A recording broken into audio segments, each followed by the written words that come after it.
je ne voterai pas Paul Biya. Ne votez pas Paul Biya, pas par rapport à moi, mais parce que il a fait souffrir assez de gens. Ces propos chocs sont ceux de Brenda Biya, la fille du président sortant et candidat à sa propre succession, Paul Biya. Dans une vidéo postée sur TikTok et retirée depuis, elle affirme avoir coupé les ponts avec sa famille qui lui aurait fait subir des mauvais traitements. En pleine période électorale, la vidéo est devenue virale. Plusieurs opposants y voient des signes d'une fracture au sein du régime au pouvoir depuis plus de 4 décennies. Elle nous appelle à ne pas voter pour lui. Qui sommes-nous pour voter pour cet homme, honni par sa propre fille? Tout sauf Biya. Du côté du parti au pouvoir, le Rassemblement démocratique du peuple camerounais, interrogé par RFI, on dénonce l'abjection qui consiste à exploiter à des fins politiciennes la détresse d'une jeune femme, fût-elle fille du président de la République. La campagne électorale débutera le 27 septembre 2025 avec 12 candidats en lice pour viser le plus haut poste du pays. Ça fait longtemps que je n'ai pas une Dungar. Ça fait longtemps que j'ai pas eu de petite, mon frère. Je ne sais pas. Je me cherche une petite au Cameroun, au fait. Une belle métoche qui sait prendre soin d'elle, qui est bien roulée. Vous avez capté. Je cherche une femme. Parce que moi, ça va très rapidement. Je suis toujours en couple. Mais ces jours-ci, je ne suis pas en couple. Je ne sais pas ce qui se passe, mais j'ai besoin qu'on remette un peu de sel dans mon paume. Et qu'on me trouve une femme. Merci. Taguez vos sœurs, s'il vous plaît. Toutes les belles filles de Yaoundé là, venez les taguer ici. Mesdames, Messieurs, chers compatriotes et toutes celles de ceux qui me font l'honneur de suivre les actions de FOS Cameroun Solidarité par ma voix, je vous dirai jamais assez merci pour ce que nous apportez quotidiennement. Nous ne sommes rien, nous ne ferons jamais rien. C'est pour cela que je ne manque aucune occasion, ici comme ailleurs, pour vous renouveler nos remerciements. Merci à toutes et merci à tous. Mes chers compatriotes, aujourd'hui est un nouveau jour. J'invite donc toutes celles et ceux qui ont eu la grâce de Dieu comme moi d'être debout ce matin, de glorifier Zama et de célébrer la vie. Je voudrais en passage remercier toutes celles et ceux qui ont accompagné notre frère, le Consti Eka, décédé en Côte d'Ivoire. Il a été inhumé hier. Nous y reviendrons plus largement dans une émission spéciale à ce sujet. Je profite donc déjà pour remercier le président Alassane Ouattara, qui l'a élevé au grade d'officier de l'ordre de la communication. Nous lui disons infiniment merci. Nous y reviendrons plus largement sur ce dossier et remercions également toutes les délégations qui ont quitté le Cameroun pour aller représenter ses amis, à la personne de Joseph Ngomon, que je salue, le grand frère. Merci beaucoup pour ta présence aux côtés de la famille. Merci donc au grand frère Joseph Ngomon d'avoir été présent à ce deuil pour accompagner son ami et frère aux côtés de la grande famille, peuple ami et peuple de Côte d'Ivoire. Merci infiniment au ministre de la Défense et au président de la République de Côte d'Ivoire, bien entendu. Il faut bien préciser. Au ministre de la Défense de la République de Côte d'Ivoire et le président Alassane Ouattara. Nous y reviendrons plus largement sur ce sujet qui est un sujet à plusieurs épisodes qui démontre la bonté, qui démontre la méchanceté, qui démontre l'hospitalité. Avec la mort de Consti Eka, on découvre un peu de ce que c'est que l'humain dans sa méchanceté, l'humain dans sa bonté, l'humain dans sa diversité et l'humain dans sa reconnaissance. Donc nous y reviendrons plus profondément pour que ce soit utile aux vivants, à ceux qui sont restés, ou tout du moins ceux qui sont encore vivants, parce qu'à tout moment, nous sommes appelés à partir. Merci. Mes chers compatriotes, comme vous venez de le constater à l'introduction de cette capsule, c'est la fille du président de la République du Cameroun qui parle comme ça. Comme vous avez écouté là, c'est devenu un mode de vie. Alors je vous ai mentionné sur le titre de cette capsule, Chantal Biya est une lesbienne. C'est un descriptif, c'est une interrogation aussi. Au vu des comportements de sa fille, on finit par comprendre que Chantal Biya, à travers sa fille, à travers son comportement, elle est en train d'exercer de mettre en application ses fantasmes et ce qu'elle réalise au quotidien. Aucun parent normal dans notre société et dans nos us et coutumes africaines ne tolère de tels comportements. Souvenez-vous que Brenda Biya n'est pas à son premier forfait. Brenda Biya est habituée à ces comportements qui sont encouragés par sa mère. Parce que l'éducation chez nous, c'est 2 parents. Mais l'éducation des enfants, c'est plus la maman que le père. Le père joue son rôle. Les rôles sont repartis. Mais Chantal Biya a abandonné ses enfants entre les mains et des femmes de ménage, des agents de sécurité, des homosexuels, des lesbiennes. Je vous le dis parce que je peux, d'une façon ou d'une autre, être témoin d'un certain nombre d'événements que j'affirme ici. Brenda Biya n'est pas à son premier forfait. Et sa maman a toujours encouragé tout ce qu'elle fait. Dans les dérapages, dans les déviances sexuelles, dans les comportements qui ne cadrent pas avec l'éducation de nos parents. Souvenez-vous que la vidéo que vous voyez passer là, c'est Brenda Biya au Cameroun. Avec des prostituées, comme elle vous dit, bon, ça fait un moment, elle n'a pas de copine, tout ça, parce que c'est une prostituée. Dans ce comportement, ce n'est plus de son fait. Ce n'est pas de Brenda dont on va s'attarder. Parce que nous connaissons que mentalement, elle est déréglée. Et ce comportement-là est un comportement organisé par ses parents. Parce que j'ai vu certaines personnes nous faire comprendre, interpeller Chantal Biya, comment est-ce qu'elle peut laisser un tel comportement? Non, c'est le prix à payer. Sacrifier le plus aimé de sa fratrie pour être là où elle est là d'après elle. C'est-à-dire pactiser avec des esprits maléfiques en sacrifiant ses enfants. Titus Sedjoua a écrit tout ça. Tout ce que vous voyez là, c'est écrit. Donc, quand vous voyez Brenda Biya se comporter ici, c'est un hommage que sa mère rend aux esprits maléfiques et que je vous explique tous les jours. Que leur Dieu n'est pas notre Dieu. Attention, vous avez vu certains pays, les dirigeants de certains pays vous disent tout récemment qu'ils préfèrent dealer avec d'autres entités que de dealer avec Jésus. Pourquoi je vous parle de Jésus? Moi je crois en Dieu, je ne crois pas à tout le reste. Je vous parle de ça parce que les Africains, nous croyons beaucoup, croient en Jésus-Christ. En prenant certains pays pour référence, ce pays-là, leurs dirigeants vous ont dit hier, eux ne croient pas en Jésus. Ceux qui ne sont pas informés, allez-y vous informer sur ces sujets-là. Je vous parle de ça revenant sur le fait que régulièrement, je vous rappelle que leur Dieu n'est pas le nôtre. Quand vous voyez Chantal Biya sortir avec sa fille, sachant qu'elle a vendu cet enfant, venir avec elle à la place publique, et qu'elle se comporte comme elle s'est comportée la dernière fois, refusant de se lever pour rendre hommage au drapeau, ce n'est pas par hasard que Chantal Biya le fait. C'est-à-dire humilier cet enfant, c'est l'hommage à Satan. Humilier, exposer le comportement, de cet enfant qui ne cadre pas avec les comportements de notre éducation, avec nos valeurs traditionnelles, avec nos valeurs culturelles et pas éducationnelles. C'est nous nous trouvons humiliés. Mais non, Chantal Biya, elle n'est pas humiliée. Chantal Biya, elle récompense, elle honore le Dieu Satan qu'elle a décidé de servir. C'est ce que vous devrez comprendre.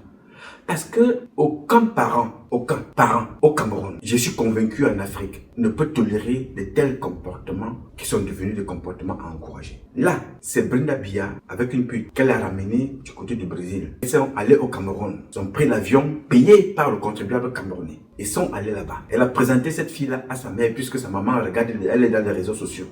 Ils s'embrassent, ils dorment ensemble, ils se filment, ils font des partouzes. Parce que Brenda Biya, c'est une fille qui adore les partouzes. Elle prend cette fille-là, elle l'amène au Cameroun. Elle arrive là-bas, elle présente à sa maman. Au moment de rentrer, la maman rentre avec tous les trois ensemble. Ils sont donc en train de danser comme vous voyez là. Sa maman connaît. Parce que nos parents, vous pouvez témoigner si vous voulez, vous pouvez confirmer ce que je dis ici ou infirmer ou pas, que nos mamans, la maman camerounaise, je suis convaincu africaine, est la seule maman qui a un cerveau de, même pas d'éléphant. Parce que chaque fois que tu rentrais de l'école et tu rentres avec quelque chose qu'elle sait qu'elle n'a pas acheté, il faut que tu t'expliques. Parce que la maman connaissait même jusqu'au caleçon. 5 ans après, elle sait que ça, ce caleçon, ce n'est pas moi qui l'ai acheté. Aucun ordinateur sur cette terre ne peut atteindre le cerveau d'une maman africaine. Il n'y en a pas. Et quand tu revenais avec quelque chose qu'elle ne reconnaît pas avoir acheté, il faut que tu lui expliques d'où ça vient. Si tu dis que c'est Binelli, si tu dis que c'est Ngono, si tu dis que c'est Ngacha, c'est Monkam, elle ira là-bas avec toi, allez voir Ngacha, Monkam, Binelli, Ngono et leurs parents pour poser la question, est-ce que vous reconnaissez avoir donné ceci à votre fils ou à votre fille qui a donné à mon fils ou à ma fille? Alors si ce n'était pas le cas, ça veut dire que vous êtes des bandits. Vous allez sérieusement être tabassés. Et ce que vous avez ramené là va être déchiré. Si ce n'est reconnu d'aucun parent. Et c'était aussi valable pour les amis.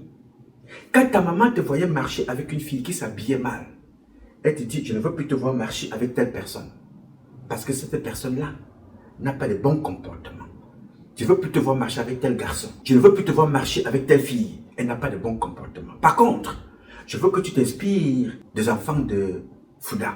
Ils sont toujours les premiers. Quand quelque chose te dépasse, va demander là-bas. Va demander à Cécile. Va demander à tel. Marche avec ceux qui peuvent t'élever. Tu ne veux pas te voir marcher avec des bandits. Et chaque fois qu'un enfant avait des mauvais comportements, venait dans la maison, la maman te dit, non, non, non, va, je ne veux pas te voir ici.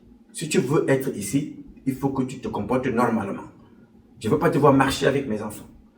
Donc, tout parent avec la capacité, le droit, le devoir d'éduquer tout enfant qui est croisé dans la rue au quartier. Donc, tu ne peux pas débarquer à la maison, à la présidence, avec une bande de prostituées, comme vous voyez là.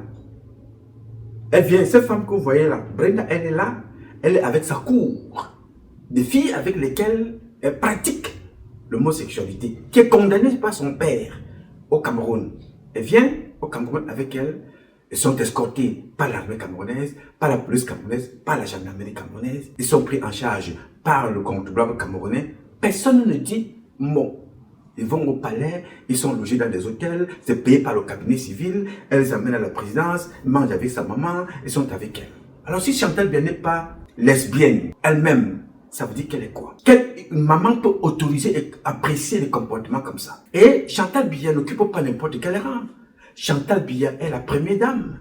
Quel message passe-t-elle à la communauté camerounaise, nationale et internationale? Quel message passe-t-elle à toutes celles et ceux qui regardent le Cameroun, qui est un pays, pas n'importe lequel pays? Nous sommes un grand pays, pas par la superficie, pas les valeurs que nous représentons, pas les valeurs que nous couvrons dans notre pays, pas de par notre histoire, de par toutes celles de ceux qui sont passés. Quand vous regardez ce comportement, vous vous rendez compte que cette fille-là, elle est en train de mettre en pratique ce qu'elle voit sa maman faire. Et de l'autre côté, il y a un artiste appelé Malox, qui avait d'ailleurs fait une sortie. Après que cette fille soit passée dans les médias français, d'où vient l'un des pays parents de l'homosexualité, parce qu'ils sont même des ambassadeurs spécialisés dans l'homosexualité. Donc, Brenda Biya est donc passée dans l'un des médias, que vous voyez là, disant qu'elle veut que son père légalise l'homosexualité au Cameroun. À la suite de sa sortie, écoutons le propos de notre compatriote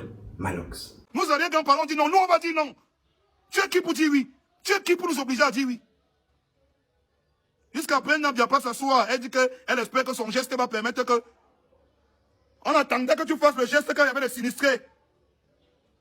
Quand la caméra va chuter là-bas. Quand la caméra va chuter. Les gens sont morts, on attendait que tu fasses des gestes. On attend que tu fasses des gestes de Brenda Biya tous les jours quand les gens meurent sur les routes au Cameroun. C'est le geste là qu'on attend. C'est pas le geste d'aller manger le cul pour venir dire aux gens qu'on doit les dépénaliser. Ce n'est pas ça qu'on attend de toi. Tu peux aller te faire foutre avec tes histoires d'Inchele. Tu peux aller te faire foutre avec ça. On te dit ça, ouais. Ce que nous on attend de toi, c'est que tu parles à ton père. Tu lui dis qu'il n'y a pas les routes au Cameroun. Que tous les routes, les trous sont dans partout. Tu lui dis que c'est à cause des routes là qu'on perd les personnalités de ce pays. Tu lui dis ça, c'est ce qu'on attend de toi. Que tu peux t'asseoir au Parisien, tu dis ça. On attend de toi que tu dises à ton père que Landing est mort à cause des routes, que Kabin Nanji est mort à cause des routes. C'est ce qu'on attend de toi. J'ai peut-être fait les dons à l'hôpital de Tchang l'autre jour. Il n'y a pas d'électricité. Je suis en train de m'apprêter, le médecin me dit que grand, il n'y a pas d'électricité. Est-ce que tu peux nous aider même pour le solaire ou le groupe? On a qu'à acheter le groupe pour emmener là-bas. C'est ce qu'on attend que tu dises à ton père, Brenda Biya, que tu dises à ton père qu'il n'y a pas d'électricité dans les hôpitaux. C'est ça qu'on attend de toi. Quand tu vas t'asseoir aux Parisiens pour dire qu'on espère que ton geste d'avoir mangé l'entente va permettre qu'on... Mouf. Faut nous arrêter ça, hein. C'est vous qui poussez même les gens dans certaines réflexions au aussi. Tu peux t'asseoir. Tu crois que tu... C'est ça qu'on attend de toi. Tu crois que c'est ça que les Camerounais attendent de toi. Ton père t'a mis à l'ENAM. Pour que là où il a échoué, toi tu dois réussir. Pour que tu réussisses là où il a échoué. Parce qu'il ne peut faire confiance à personne dans son entourage. Il t'a mis à l'ENAM. Pour que toi tu réussisses là où il a échoué. Tu as une déception. Tu peux t'asseoir, tu dis que tu espères que ton geste va permettre qu'on dépénalise les Wedenchele au Cameroun. Tu crois que c'est ça que le peuple attend de toi? Si c'est ça que tu penses, tu es une villageoise. Il faut qu'on te dise. Parce qu'à un moment donné, quand on vous dit pas les choses, vous croyez que... Il faut qu'on te dise la vérité. Tu connais comment les Camerounais, ouais? Si tu étais vraiment quelqu'un qui avait le cœur sur la main comme tu veux faire croire là, c'est que tu te soucies des problèmes des Camerounais. Quand tu as ouvert une association ici, c'est que tu te bats.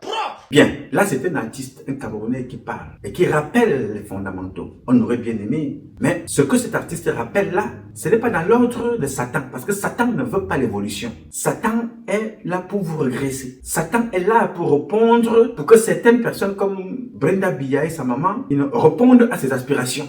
Donc, elle ne peut pas venir vous parler de l'eau, de l'électricité, de l'emploi. Non, non, non, non, non, non. Ce n'est pas ça sa vocation. Sa vocation est de détruire. Parce que tous ceux qui ont déjà lu des livres perdus de la Bible savent que tous les parents de la première créature étaient des travailleurs. Vous l'appellerez Jésus, qui n'est pas de son vrai nom, ça c'est un autre débat. Mais il y avait des charpentiers à l'époque, des menuisiers, des cordonniers, des agriculteurs, des éleveurs dans la société. Donc, si cette fille-là rentrait dans cette logique, elle serait en train de parler aux Camerounais du travail, de l'emploi, de l'élévation et de nos valeurs. Ce n'est pas son sujet, ça. Son sujet, c'est d'aller s'asseoir à l'hôtel, commencer à dire qu'elle a sucer les fesses des femmes en longueur de journée, elle est malade, les yeux sortent comme ça, comme si les yeux allaient se percer. Tout ça, c'est les Camerounais qui payent, encouragés par sa mère. Et il y a une autre compatriote qui a posé une question que je voudrais partager avec vous son raisonnement. Écoutez, regardez. Les chers abonnés, bonjour. Je vais faire un peu de plomberie, mais avant, je veux qu'on discute un peu de Congossa. Il y a des sujets qui dérangent, et puis il y a ceux qui révèlent des vérités qu'on préfère ne pas regarder en face. Aujourd'hui, on va parler d'un paradoxe camerounais, un paradoxe qui tient en une seule phrase. Au Cameroun, l'homosexualité est punie par la loi. Mais elle peut s'afficher librement, selon qui vous êtes. Oui, au Cameroun, l'article 347-1 du Code pénal prévoit jusqu'à 5 ans d'emprisonnement pour des relations entre personnes de même sexe. C'est la loi officielle, écrite, applicable. Mais dans la réalité, les choses ne sont pas aussi simples. Ces derniers jours, beaucoup ont parlé de Brenda Biya, la fille du président de la République du Cameroun. Elle avait déjà fait son coming out public et elle a des prises de parole assumées, notamment par sa présence sur les réseaux sociaux. Et même récemment, une vidéo TikTok qui fait parler. Alors, je vais être très clair. Ce n'est pas ici une question de juger une personne. Chacun vit sa vie. Chacun fait ses choix. Non. La vraie question est ailleurs. Est-ce que la loi camerounaise est la même pour tous? Parce que pendant que certains s'expriment librement, d'autres, dans ce même pays, dans ce même Cameroun, sont arrêtés, humiliés, emprisonnés. Parfois simplement sur la base d'une suspicion. Alors, on fait comment? On ferme les yeux quand ça nous arrange et on applique la loi quand ça nous arrange aussi? Est-ce qu'on est dans un état de droit ou dans une application sélective de la loi? Et ça, c'est dangereux, très dangereux. Parce que le problème ici dépasse même la question de l'homosexualité. Le vrai sujet, c'est l'égalité. Égalité. Une loi doit être appliquée à tous ou alors, elle doit être repensée. Mais ce qui fragilise un pays, c'est quand les citoyens commencent à comprendre que tout le monde ne joue pas avec les mêmes règles. Et là, la confiance disparaît. Et quand la confiance disparaît, c'est la porte ouverte à toutes les dérives. Alors aujourd'hui, la vraie question que je vous pose, à vous qui m'écoutez tranquillement, est-ce que nous voulons un Cameroun où la loi protège tous les citoyens ou un Cameroun où la loi dépend du nom que vous portez? Je vous laisse à cette réflexion. Moi, je suis Alice Thiomté et comme je le dis toujours, restons curieux, restons vrais.